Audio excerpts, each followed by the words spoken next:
This one is 2 parts. It's called Capacity. Part 1 is inside a colonial mindset, and part 2 is inside a decolonial mindset. So if you will ride with me on these 2 separate and distinct but connected pieces. 1, inside my colonial mindset. My therapist tells me that whiteness is a problem for BIPOC capacity in the workplace. I believe her, because whiteness killed my capacity for the workplace a long time ago. Now I'd rather be broke than working for a master. I'm familiar with the windows of rooms where diversity training happens and doesn't.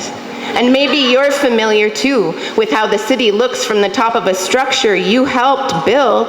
Yes, and to have no command post, to be leading a team or part of a cohort where students are discussed like objects in their absence and condescended to in their presence, where white tears pass as errors of charitable ignorance rather than toxic indifference or insidiously narcissistic wounds of white supremacy. I'm familiar with diversity and inclusion service delivery.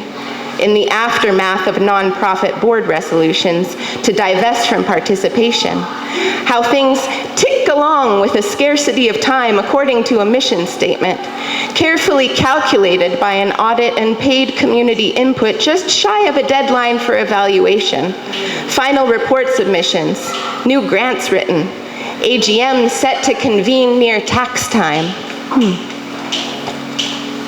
Part 2, inside decolonial mindset.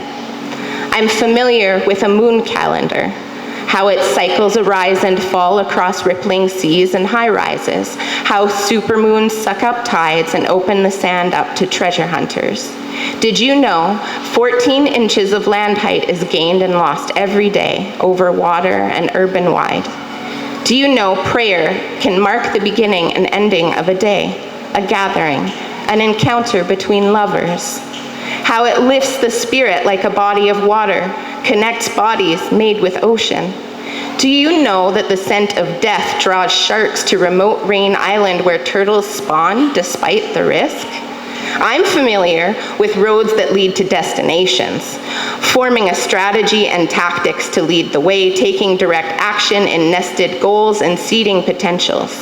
It looks like survival and instinct when a 350-pound sea turtle wrestles herself to shore to bury her future in a sand spot she last saw on her own way to the ocean 30 years before.